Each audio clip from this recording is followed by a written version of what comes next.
Hello, Karin. Hello, everybody. Hello, Adrian. Karin, I've noticed that many organizations have at least one scapegoat, and I know I have been one in the past.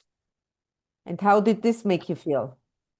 Definitely undervalued, underappreciated, and I felt that I was a victim. What are your thoughts on this, Karin? Yeah, blaming is something very common in organization. Often it's like self-preservation, right? Like where we want to protect ourselves. It's a matter of fear. So we start pointing fingers at others.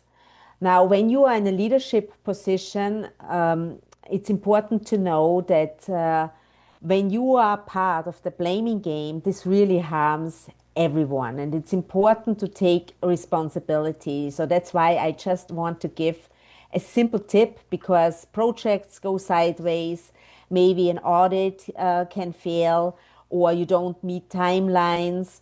So there are so many variables that can happen. Something very simple to do with your team is simply to ask them, what happened?